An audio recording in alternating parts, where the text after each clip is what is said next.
Okay, hello everyone, and welcome to the Friday lunchtime session of the drop-in meditation at Nottingham Buddhist Centre. I'm covering for Karen Batcher today, and today we're going to do the Metta Bhavana. It's 1 o'clock, may as well get stuck into this. So I'll keep it very simple today. We'll probably have a little bit longer to sit, and there'll be a bit less talking.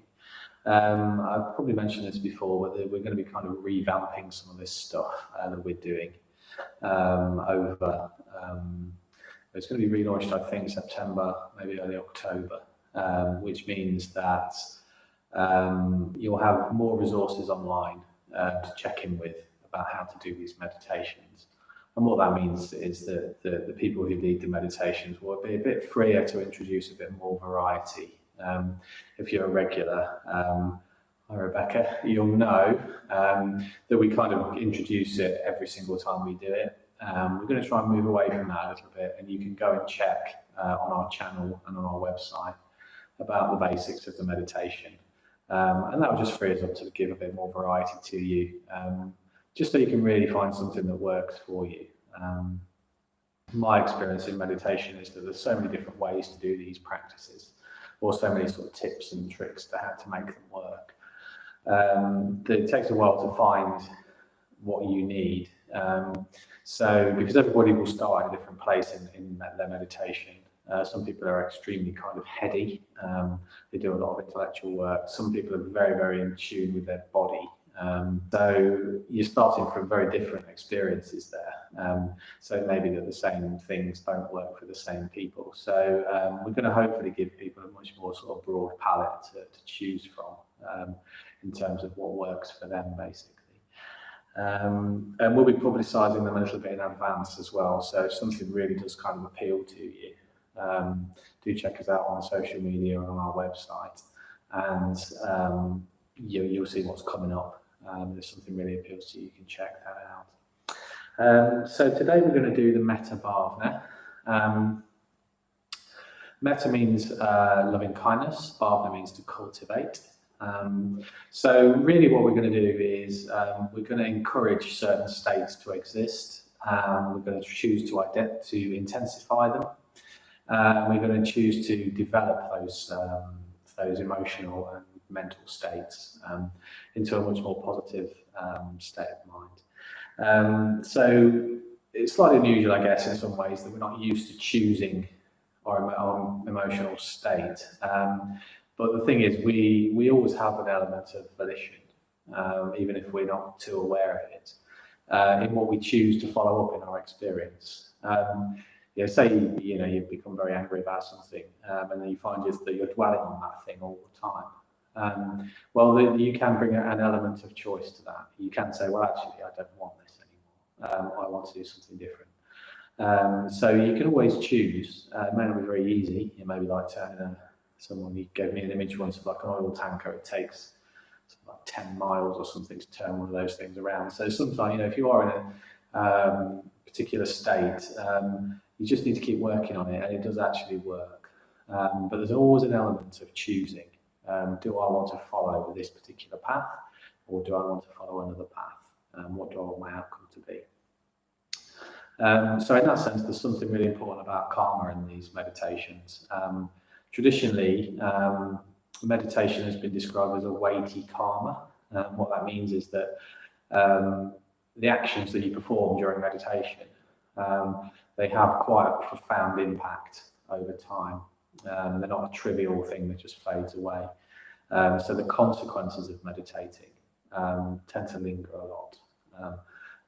An example is I've been on retreats that I still think are having an effect. And there's one particular one I went on in 2016, and I still think it's having an effect. So there's something about meditation that is particularly powerful. Even if it doesn't feel like it at the time, you may feel sometimes in meditation that actually not much happened. But that's not necessarily true. It may be that later on you'll think, oh, well, actually, yeah, maybe something else happened there. And sometimes it just needs to build up incrementally as well, the more you do it. So really with the Metta Bhavana, what we're doing when we do it, we're committing to a path of transformation. That's what meditation really is. It may have the effect of helping you with a certain thing. Once in a while, you may feel anxious, and then you may just feel less anxious afterwards, which is perfectly fine. But what really is happening there is that you are transforming, and that's why it's having an effect. And there's a phrase in Buddhism about skillfulness, that certain states of mind are skillful rather than just responsive and reactive. They're marked by a kind of choosing, they're marked by awareness, and they're marked by positive emotion. And the Metta Bhavana is one of those states, basically. So one of the reasons that we do the Metta Bhavana is associated with wisdom. What it's doing is it's taking in a reality that's not your own. It's taking in the reality of other people. And one of the things that causes us suffering, according to the Buddhist vision of the world, is that we grasp onto ourselves about what we're getting, we're not getting. Did that work out? Did that not work out? It's all a kind of, are we getting, not getting things? We're trying to shore up this sense of identity all the time. And actually that causes us a degree of suffering. So when we do the Metta Bhavana, it's almost like we switch modes and we go into a more other regarding kind of mode, where we're taking an interest in other people as people. So it's as simple as that in some ways. Just see what happens when you do that, when you just suddenly drop the agenda of just yourself. It's ongoing and we'll do it, but actually that's something that we perhaps maybe do too much of. So it's worth thinking about. And also one more thing that I'll mention before we talk about the stages is when we do the Metta Bhavana, sometimes you'll notice that your ideas about what happiness is might change. It may be that you want a certain scenario in your life, you may want a particular material thing to happen, you may want a particular status in a certain area, all of that sort of stuff. And we go to those things because we think they're going to make us happy. And in some ways, maybe they will at some fairly low level. But actually, what really makes us happy is the way we are in the world. And the Metta Bhavana helps with that. So it changes what we think of as happiness in some ways. And that our happiness can be found within our own resources. We don't necessarily need something that's always out there giving us, conferring this status or validity on us. It's something that we do, and we can do it ourselves. So I'll just briefly describe the stages, and then we can get on with the meditation. It's in 5 stages, and it's based on bringing people to mind. So in the first stage, we bring ourselves to mind. And we follow a formula through this meditation where we bring someone to mind, then we really notice what the response was there. And then we start to cultivate an intention to wish this person well, wish them happiness and freedom. So I'll use a phrase every now and again, may you be well, may you be happy, may you be free from suffering. And we're going to use that as a way of cultivating an intention to have this attitude of loving kindness towards people, towards the otherness of other people, if you like. So the reason it's important to really spot what happens when you first bring someone into your mind is that you're really working with where you're starting from. Because trying to transform these responses, these energies that exist in the body and the mind. If you don't really engage with what's happening right now, the Metta Bhavana could become in danger of just becoming a little bit of a fantasy world where we feel we've done something good by wishing everybody well, but it doesn't go deep enough into our being. And that's one way that you can really connect with how it's going to transform you as a person, is that you really spot what's happening in your experience. So the first stage is you bring yourself to mind, and then we follow that formula of wishing ourselves well and really spot what's happening.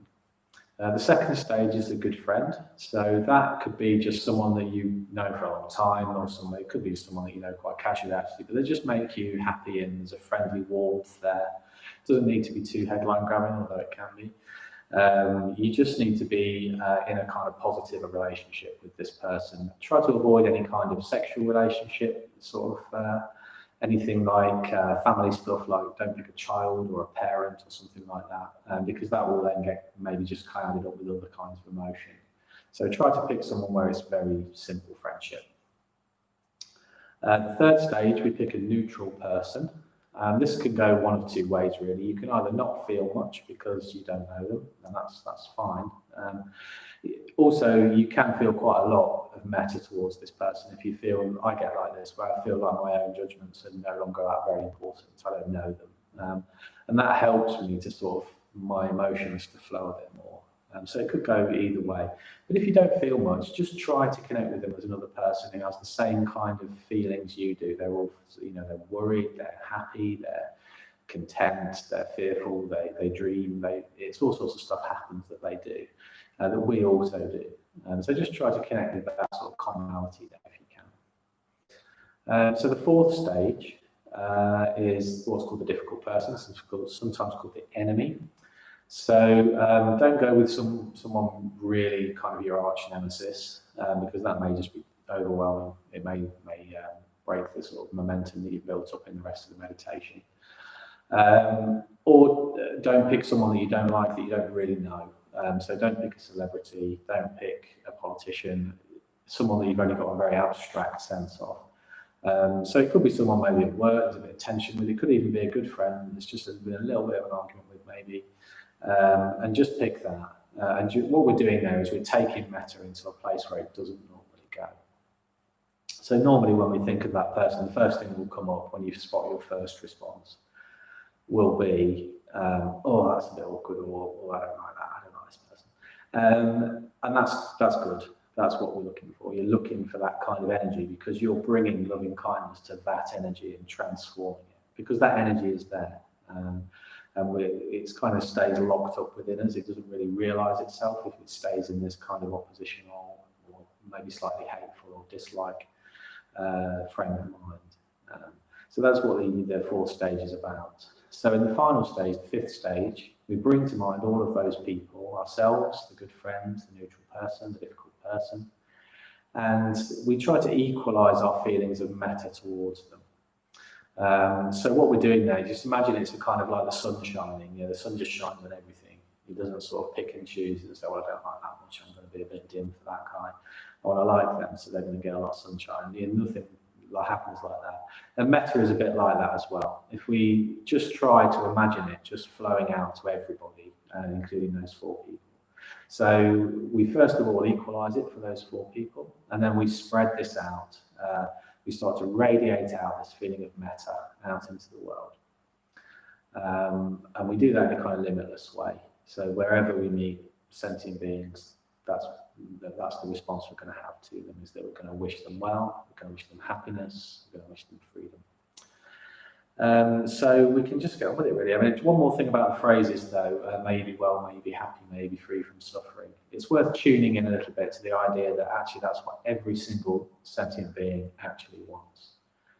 Obviously, happiness is going to be different for everyone. Freedom might even be different for everyone. But everybody wants to be well and happy and free.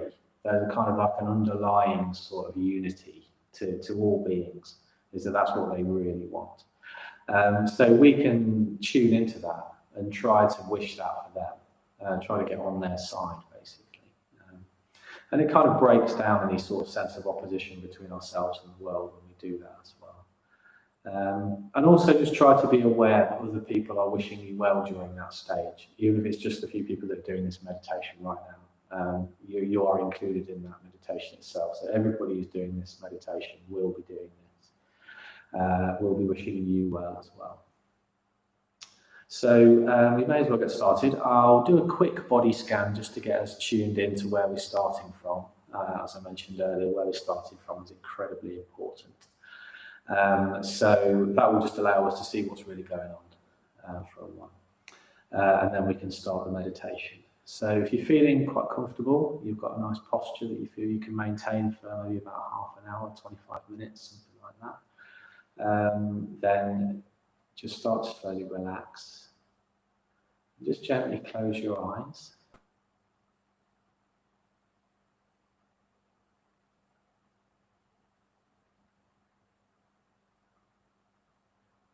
Just tune into whatever's in the foreground of your experience at the moment.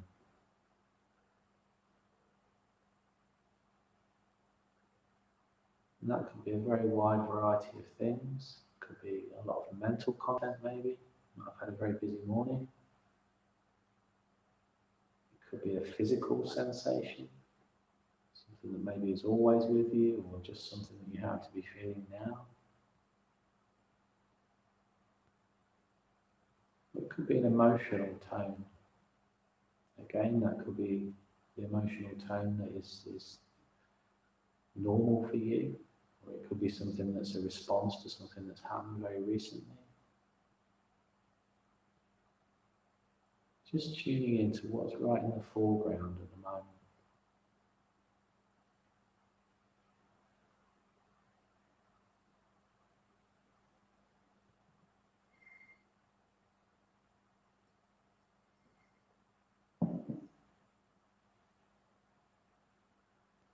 And we can tune into the breath.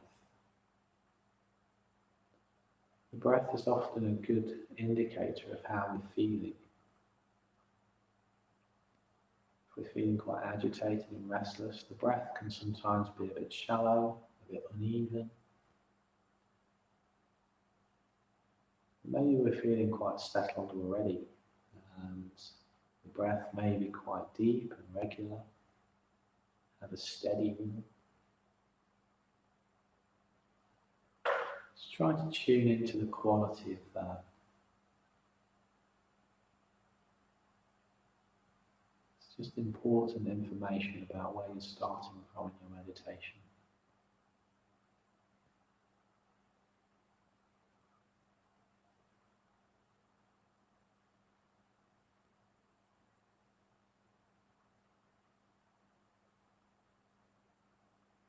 You can begin by sensing temperature in the body.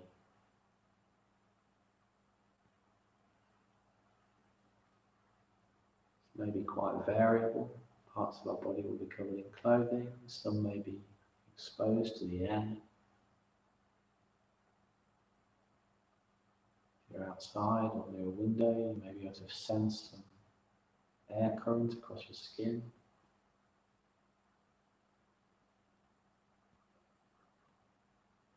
Just tuning into these subtle sensations in the body that change with our emotional state.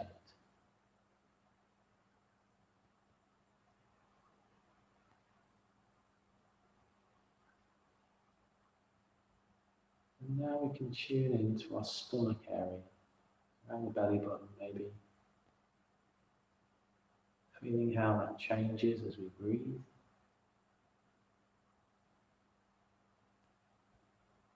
And noticing any internal sensations there. Sometimes our emotional signal can originate here. How we're feeling can determine how this part of our body feels. Just tune into any sensation, any signal coming from that part of the body.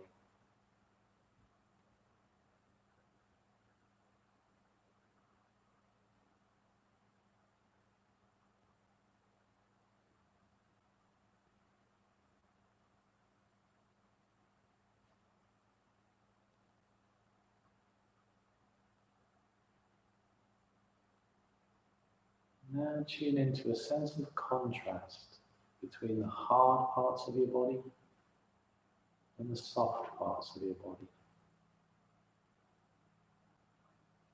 The hard parts provide support, structure.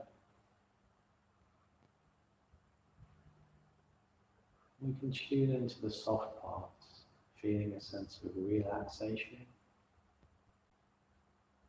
Maybe feeling a trace of a pulse somewhere, maybe in our hands or feet.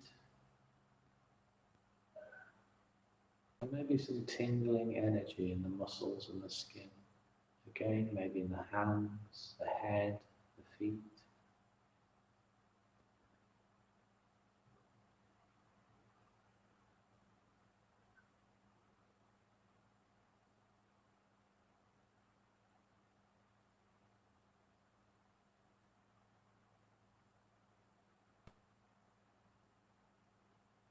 So now in the first stage of the Metta Bhavana, we bring ourselves to mind.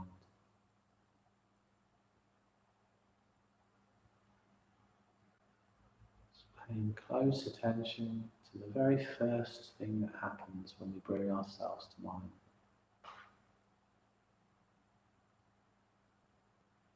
So a bodily sensation, an emotional tone, some mental content.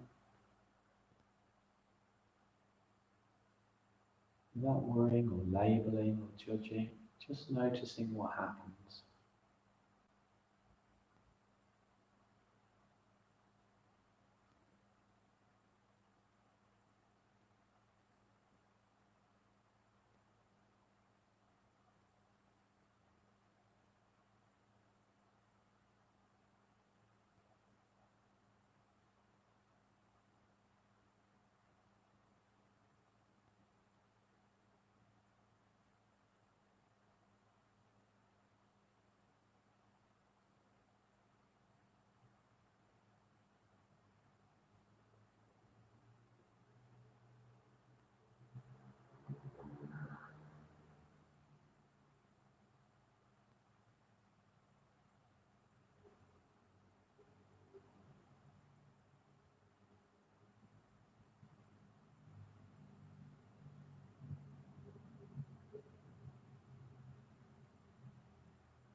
And now, whatever we found there, we can start to cultivate a positive intention towards ourselves.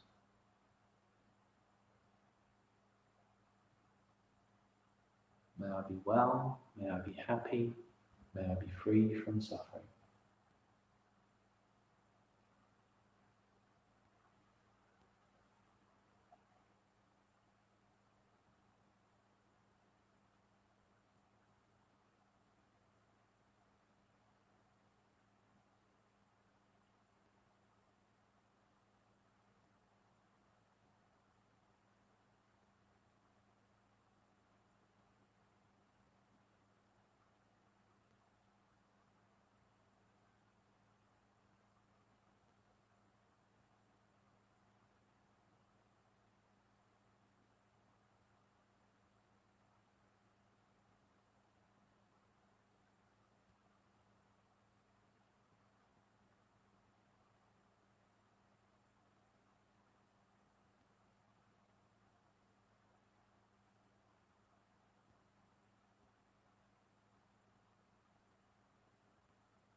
Meeting whatever comes up in our experience with kindness, with understanding, tolerance.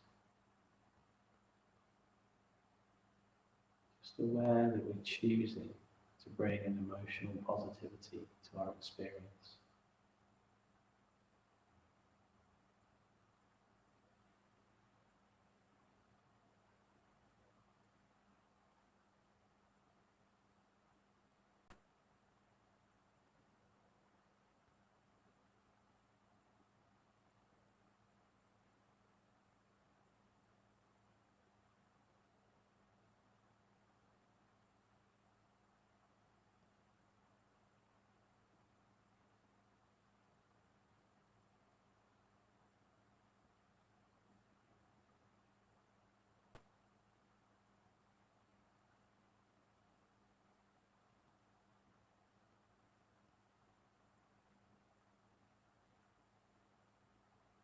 If you find yourself becoming distracted at all, just come back to the breath, come back to the body,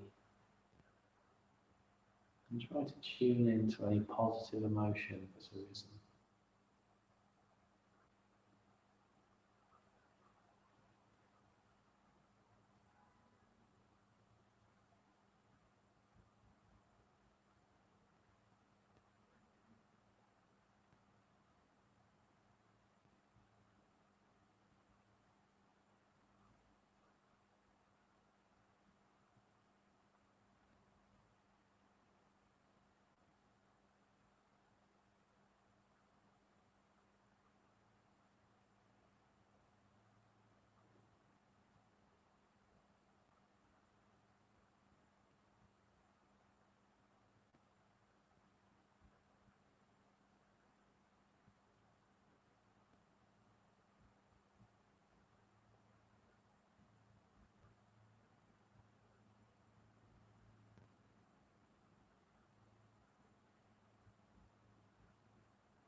So now on the second stage, you bring to mind a good friend. It may help to remember a time when you were with this person, you were both happy. Just tuning in to what happens to our body, to our emotional state, in our mind, when this person enters our experience.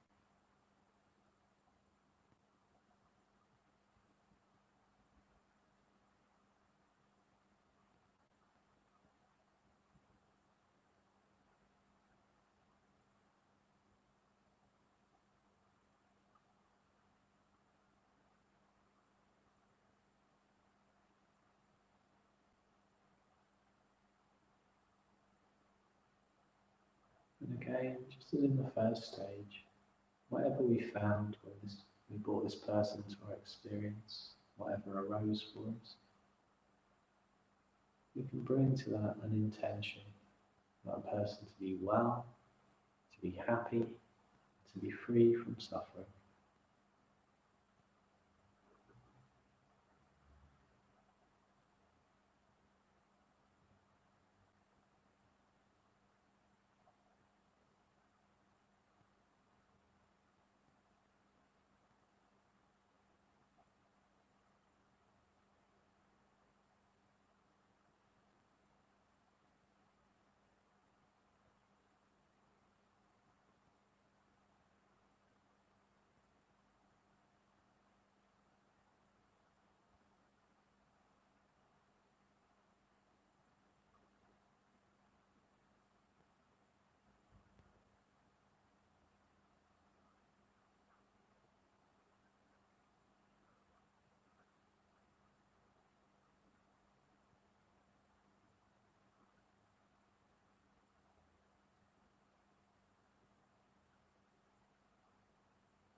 Tuning in to any positive emotion that may arise for us. The more time we spend with this feeling, the more powerful it will become, the greater its presence will be in our lives.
So now in the third stage, we bring to mind a neutral person.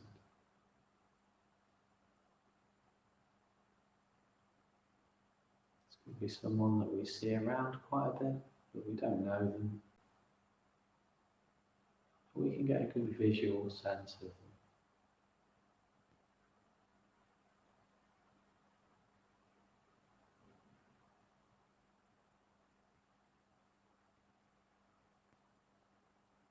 And here we're bringing someone into our experience that's free from our likes and dislikes.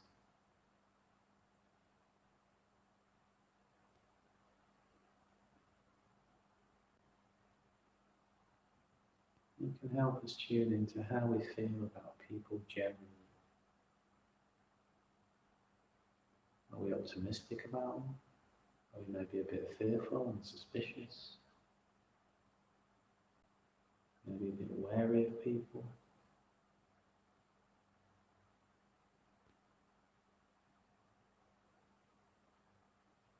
This stage can show us where we are with that.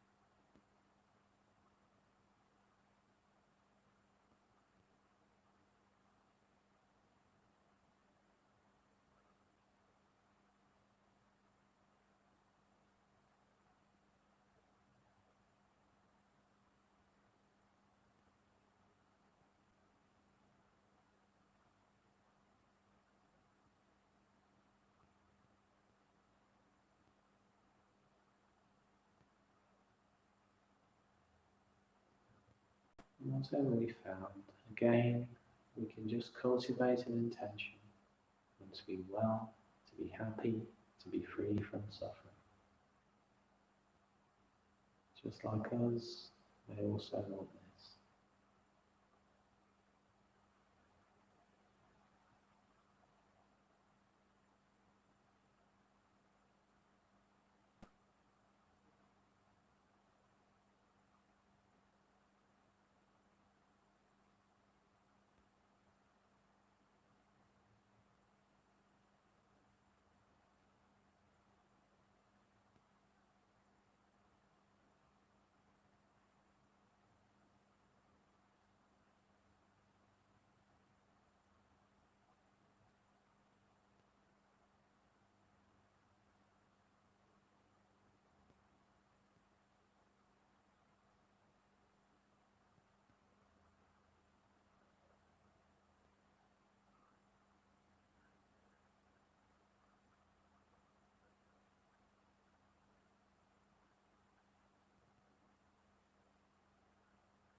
So now in the fourth stage, you bring to mind a difficult person.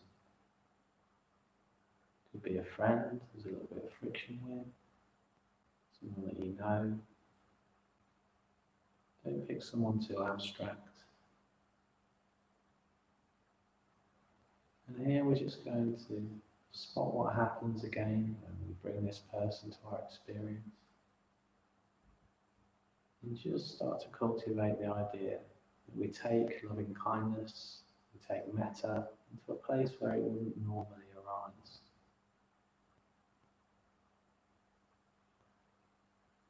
take it out into new territory for us.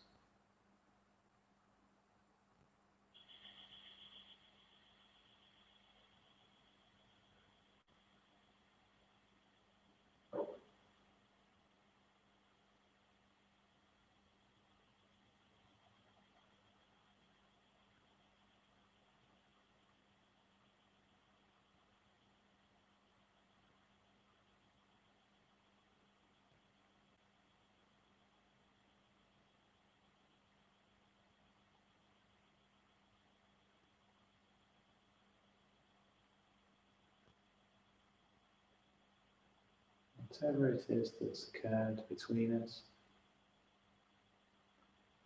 it doesn't define this person any more than it defines us. We can still connect with them. They still want to be well, they want to be happy and free like we do. And we can cultivate an intention for them to succeed with that.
May they be well, may they be happy, may they be free from suffering.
Now may be a good time to just tune into how this practice is making you feel. You feel more positive emotionally, you feel more open to others. Just notice any sense of contrast between now and when you first started to meditate.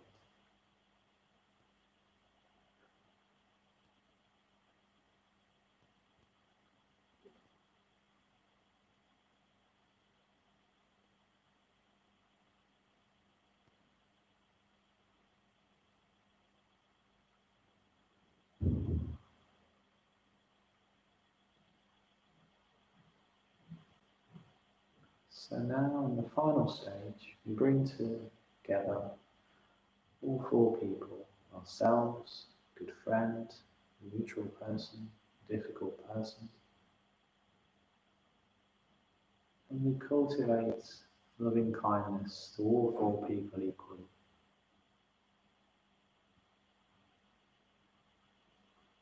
Breaking down any sense of discrimination between them. All four people want to be well, want to be happy, want to be free from suffering. And we can wish this for them equally.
And now tuning into this feeling of equanimity, feeling of equalness, of positive emotion, we can radiate out this feeling out into the world generally, to include all the people who might be in your house or around wherever you are.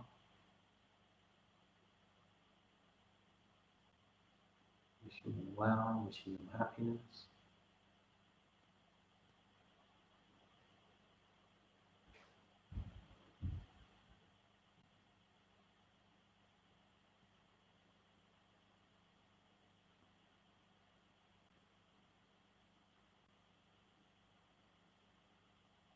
Radiating out further into the city, the town, the village, wherever you are, including all the people in the buildings around you, in the streets, in the parks. Imagining this metta radiating out into the world.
Radiating out further and further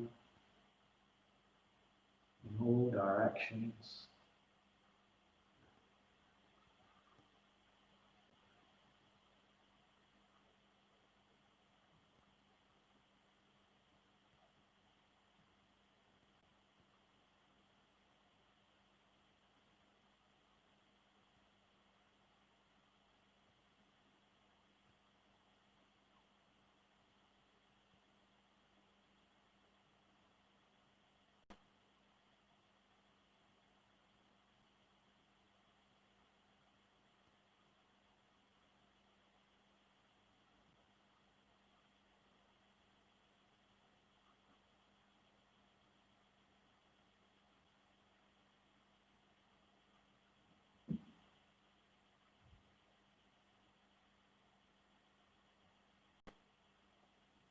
Now as we approach the end of the meditation, just slowly come back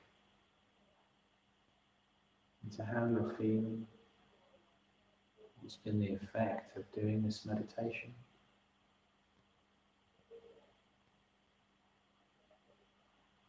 back to your body, back to your breath.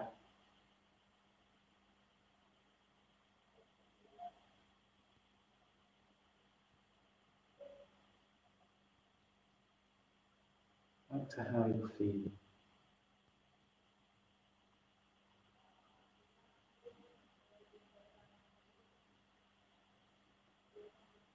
And then when you're ready, just gently open your eyes and bring the meditation to a close.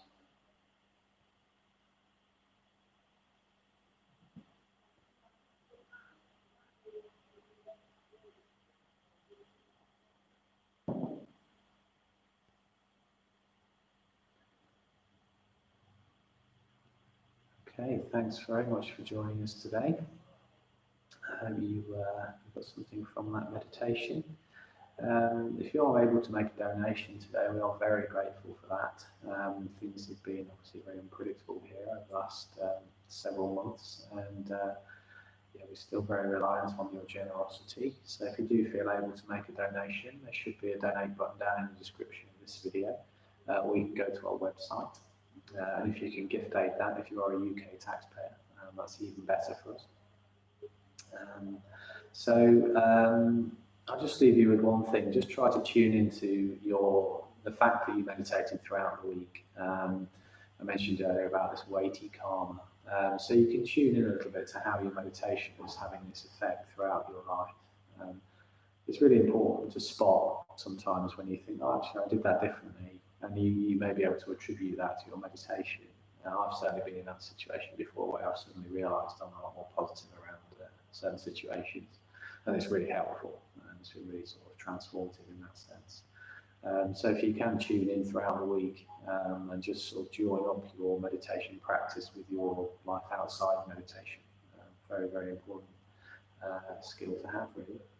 So thanks for joining us, and next week maybe back with Rachel, I believe, and Gareth will be back on Tuesday lunchtime, and I think next Tuesday evening is going to be Paul, so I'll be away for a week, I think, and I'll be back after that. So I hope you all have a great week and a great weekend, and I'll see you again soon. Bye bye.